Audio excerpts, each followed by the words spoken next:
सच के साथ। नमस्कार, सिटी वार्सी लाइव में आप सभी का स्वागत है। आप सभी को क्रिसमस की हार्दिक शुभकामनाएं। मैं हूं अमित मिश्रा। आइए देखते हैं आज के हेडलाइंस।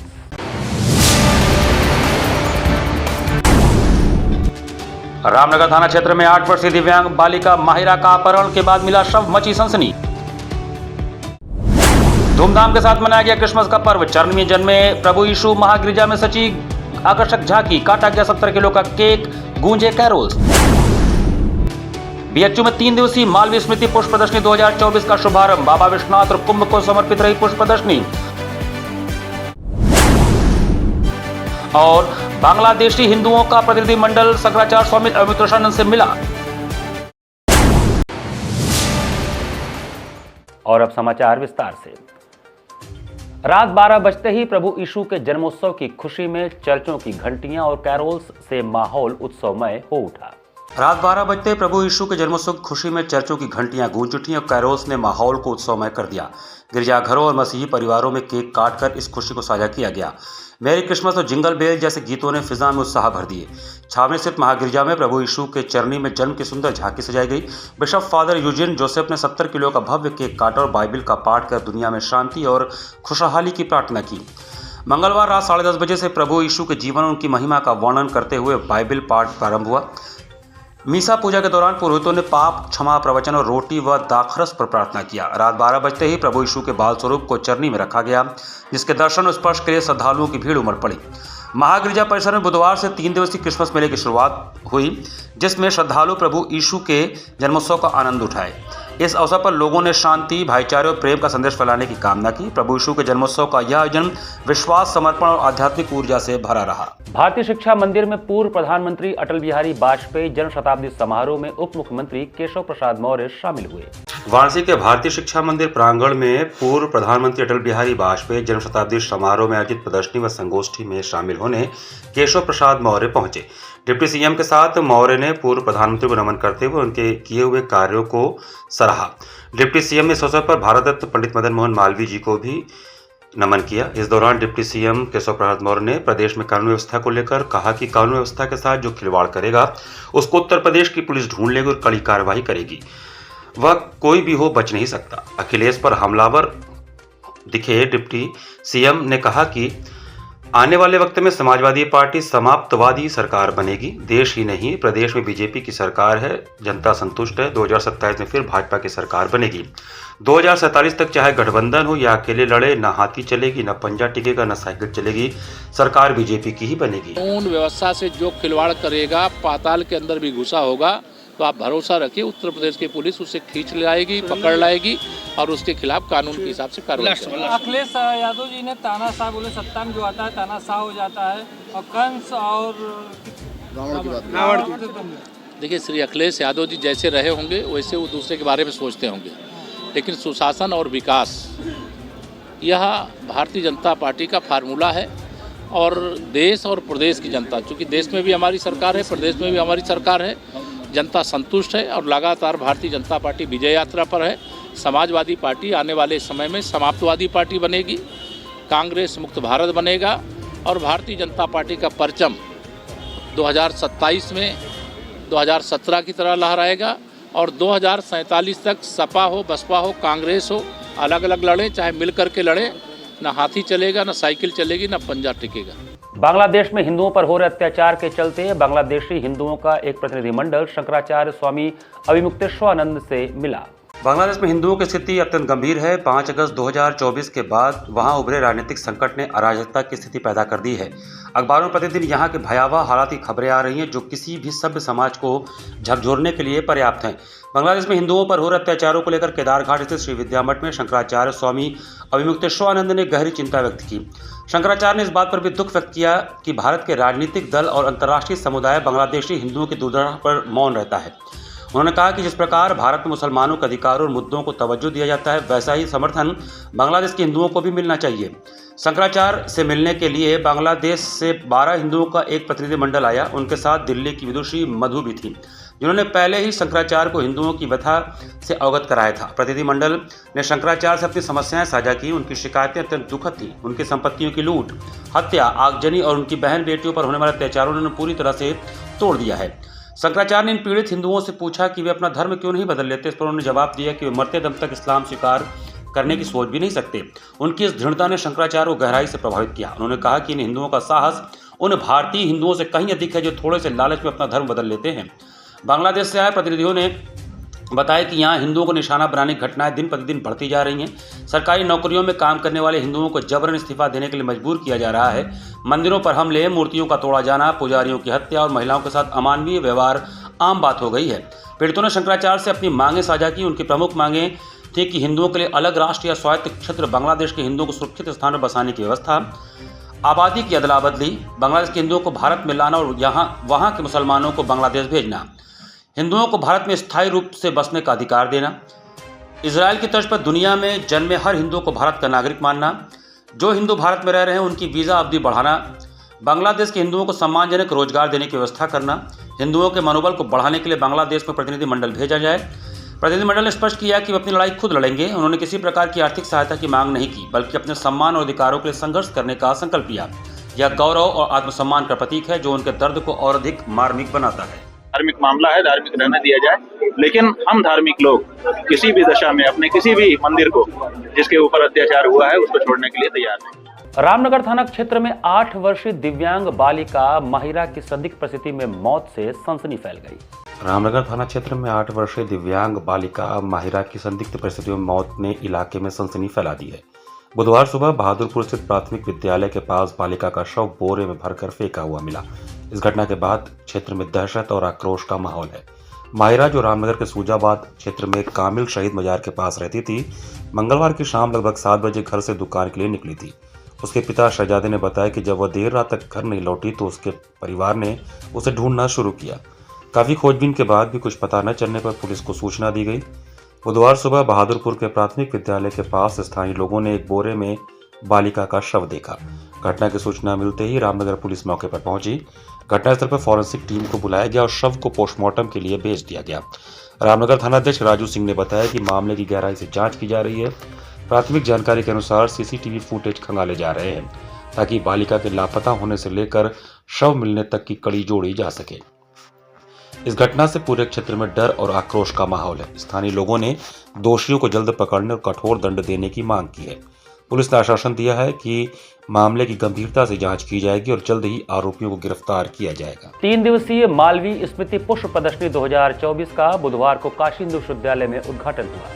3 दिवसीय मालवीय स्मृति पुष्प प्रदर्शनी 2024 का उद्घाटन बुधवार को मालवीय भवन प्रांगण में प्रोफेसर संजय कुमार, कुलगुरु, काशी हिंदू विश्वविद्यालय एवं विशिष्ट अतिथि डॉक्टर रवि कुमार सिंह, IFS वन संरक्षक वाराणसी करकमलों द्वारा, प्रोफेसर सरफराज आलम, सदस्य सचिव, मालवीय स्मृति पुष्प प्रदर्शनी काशी विश्वविद्यालय तक डॉक्टर कल्याण वर्मनसा, समन्वयक उद्यान विशेषज्ञ इकाई की उपस्थिति में संपन्न हुआ।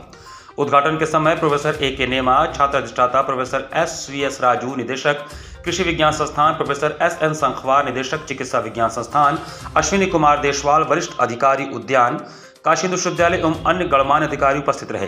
प्रोफेसर सरफराज आलम, सचिव पुष्प प्रदर्शनी, ने प्रदर्शनी के बारे में विस्तार से बताया कि इसमें मुख्य रूप से गुलदावदी के गमले व फूलों के संग्रह, कोलियस, विभिन्न प्रकार के शोभाकारी पौधे एवं रंगीन पत्तियों के समूह लगाए गए थे। गुलदावदी के कटे फूल, गुलाब के कटे फूल, लिलियम, जरबेरा, कार्नेशन, ग्लैडियोलस, रजनीगंधा, बर्ड ऑफ पैराडाइज, गेंदा, गुलाब आदि पुष्पों के गमले, रिफ्लेक्स्ड इनकर्विंग, स्पाइडर, पोममैन, स्पून, एनीमोन आदि प्रारूपों में प्रदर्शित किए गए हैं। साथ ही विभिन्न प्रकार के फल एवं सब्जियां, कलात्मक पुष्प सज्जा मंडप, विश्वविद्यालय मुख्य द्वार का प्रारूप, पुष्पों से सज्जित शिवलिंग तथा रंगोली, सुकर्तन कला, टॉपियरी, बोनसाई और हरी पत्तियों के संग्रह, मालवी जी पर आधारित वास्तुकला के नमूने, मानव, पक्षी एवं जलप्रपात आदि मुख्य रूप से आकर्षण के केंद्र रहे। ये पुष्प प्रदर्शनी करके ये जताना चाहता है कि आज हमारे लिए एक खुशी का दिन है और हम इस दिन को और कैसे अच्छे से मनाएं और इससे भी बड़ा पुष्प प्रदर्शनी से जुड़ के और भी प्रदर्शनियाँ 2-3 दिन लग के या 1 हफ्ता भर हम कुछ और अच्छे से इसको प्रस्तुत करना चाहेंगे। यहाँ पर वक्त चला छोटे से ब्रेक का। बने रहिए सिटी वाराणसी लाइव के साथ। वाराणसी लाइव, सच के साथ।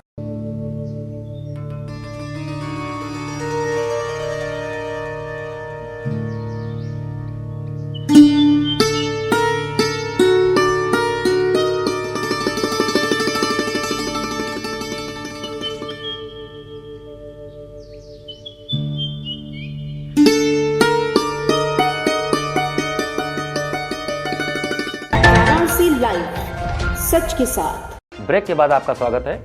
प्रभु यीशु मसीह के जन्मोत्सव पर नगर के चर्चों और गिरजाघरों में हर्षोल्लास के साथ विविध आयोजन किए गए। प्रभु यीशु मसीह के जन्म उत्सव के अवसर पर बुधवार को नगर के चर्च व गिरजाघरों में विविध आयोजन हुए और हर्षोल्लास के साथ क्रिसमस का पर्व मनाया गया।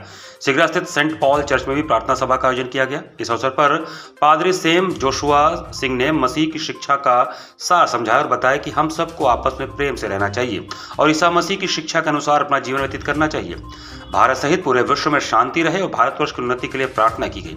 लोगों ने मसीह गीत गाए और बाइबल का पाठ किया। चर्च सभा के बाद लोगों ने एक दूसरे को बधाइयां दी और क्रिसमस की खुशियां मनाई। प्रभु यीशु मसीह ने अपने जीवन के द्वारा यह प्रदर्शित किया कि मानव जीवन दूसरों की सेवा प्रेम के लिए है, ना कि स्वयं के अपने स्वार्थ निहित उन्होंने कभी कोई काम नहीं किया। तो मैं ये चाहता हूँ, मेरा संदेश है अपने प्रिय वाराणसी के लोगों से, बनारस जिला के लोगों से कि प्लीज़ क्योंकि हमारी तो यह तीर्थ नगरी है और यहाँ पर मोदी जी ने बहुत बड़े बड़े अच्छे काम भी किए हैं, तो हमें जो है अपने जीवन में सुधार लाने की आवश्यकता है। New saint Mary convent school में क्रिसमस पर्व का आयोजन किया गया। New saint Mary's convent school Balua road Tilmapur में स्कूल के 2 साल पूरे होने की खुशी में 25 दिसंबर को क्रिसमस के दिन का आयोजन किया गया। इस अवसर पर स्कूल के सभी विद्यार्थियों ने मिलकर अपनी प्रतिभा का प्रदर्शन किया, जिसमें कला, विज्ञान तथा नृत्य शामिल था। इस अवसर पर स्कूल के प्रधानाचार्य विनीत जे ने कार्यक्रम का नेतृत्व किया। स्कूल के बच्चों ने प्रदर्शनी के माध्यम से भारत के सांस्कृतिक मूल्यों का महत्व समझा। इस अवसर पर अतिथिगण के रूप में मंत्री रविंद्र जायसवाल, स्टाम्प और न्यायालय शुल्क तथा पंजीयन विभाग उत्तर प्रदेश सरकार, अनिल राजभर कैबिनेट मंत्री उत्तर प्रदेश सरकार, दयाशंकर मिश्र आयुष खाद्य सुरक्षा औषधि प्रशासन प्रबंधक जूली जायसवाल, महेंद्र लाल जायसवाल, प्रदीप जायसवाल तथा समस्त अध्यापक गण एवं कर्मचारी गण उपस्थित रहे। अच्छा है, बच्चों ने अपने हाथ से पूरा सब अच्छा बनाया है। एग्जीबिशन है यहाँ पे पूरा साइंस का और आर्ट का, और बच्चों ने अपने हाथों से सब कुछ जो भी बनाया है बहुत ही अच्छा बनाया है, बहुत मेहनत की है बच्चे। फन एंड फेट ऑर्गेनाइज करें क्रिसमस डे पे। इसके साथ ही साथ लाइव बैंड हमारा देहरादून से है, जो बच्चों का कल्चरल प्रोग्राम है जिसमें सिंगिंग, डांसिंग है, स्किट्स वगैरह हैं। और उसके अलावा साइंस एग्जीबिशन चल रही है जिसमें कि लाइव मॉडल्स क्या होते हैं बच्चों के हैं, जिसके बारे में उन्होंने प्रेजेंटेशन वो दे रहे हैं। पेरेंट्स को सब चीज़ें लाइव मॉडल्स के बारे में बता रहे हैं, जैसे रेन हार्वेस्टर है, working condition of the heart, और बहुत सारी विंड मिल है, launching of a rocket, small rocket, ये सब इन लोग प्रैक्टिकली करके दिखाएं। और आर्ट एंड क्राफ्ट शो भी है जिससे कि बच्चे अपना टैलेंट शोकेस कर रहे हैं सारे क्राफ्ट वर्क बना करके, जो कि हमारे सिनेमा हॉल के एरिया में आर्ट एंड क्राफ्ट का डिस्प्ले किया गया है। और स्विमिंग पूल का भी आज इनॉग्रेशन हुआ है। तो बहुत सारी चीज़ें एक साथ आज की गई हैं जो कि सुबह से शाम तक चलती रहेंगी। प्रख्यात हास्य कवि चकाचक बनारसी का जयंती समारोह धूमधाम से मनाया गया। मंगलवार को काली महल स्थित प्रख्यात हास्य कवि चकाचक बनारसी के आवास पर उनका जयंती समारोह धूमधाम के साथ मनाया गया। इस अवसर पर सम्मान समारोह व कवि सम्मेलन का भी आयोजन किया गया, जिसमें चकाचौंध ज्ञानपुरी को चकाचक बनारसी सम्मान, प्रेमदीप श्रीवास्तव, मनदीप श्रीवास्तव, सुरेंद्र बाजपेयी, बद्री विशाल व नरोत्तम शिल्पी ने प्रदान किया। जयंती समारोह में आए सभी कवियों ने चकाचक बनारसी की जयंती पर अपनी भावपूर्ण कविता को प्रस्तुत कर उनको नमन किया। इस कार्यक्रम की अध्यक्षता नरोत्तम शिल्पी ने किया, जबकि संचालन सुरेंद्र बाजपेयी ने किया। काशी वंदन दैनंदिन सांस्कृतिक कार्यक्रम में नमो घाट पर नीरज पांडे का भावविभोर करने वाला उपशास्त्रीय गायन हुआ। मंगलवार को जिला प्रशासन वाराणसी द्वारा आयोजित काशी वंदन दैनंदिन सांस्कृतिक कार्यक्रम नमो घाट पर वाराणसी के नीरज पांडे का उपशास्त्रीय गायन के कार्यक्रम से आयोजित हुआ। जैसे सर्वप्रथम गणेश वंदना की प्रस्तुति हुई, तत्पश्चात 2 बनारसी दादरा के समावेश से श्रोताओं को उन्होंने मंत्रमुग्ध कर दिया। इनके साथ तबले पर आनंद मिश्रा ने कुशल संगत किया। इसके बाद शिव स्तुति प्रस्तुत कर कलाकारों ने कार्यक्रम को समाप्त किया। कार्यक्रम संयोजन एवं धन्यवाद ज्ञापन जिला काशी विरासत संरक्षण समिति के सदस्य अंकित सिंह ने किया।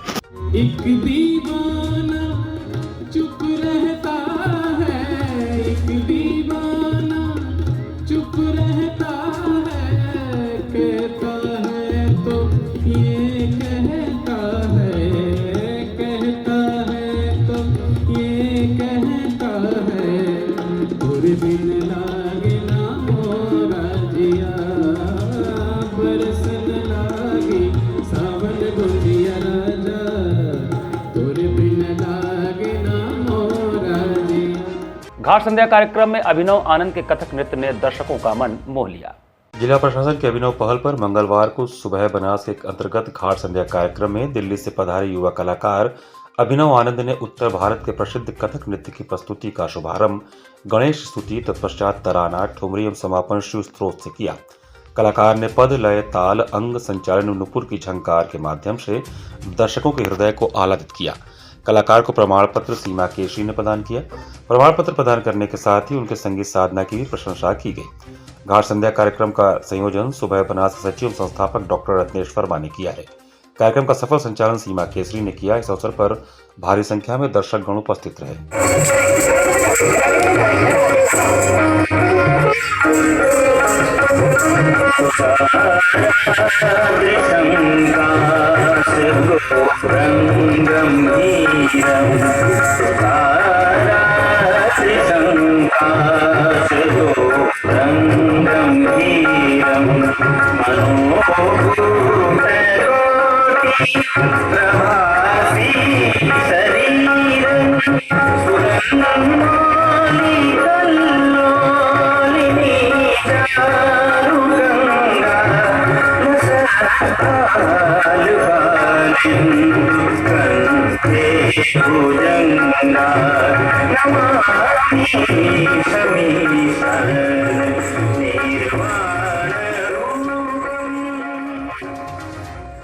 इसी के साथ सिटी वाराणसी लाइव का ये संस्करण हमें समाप्त करते हैं। मुझे दीजिए आज्ञा।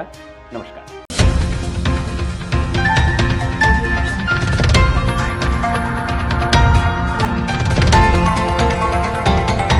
वाराणसी लाइव, सच के साथ।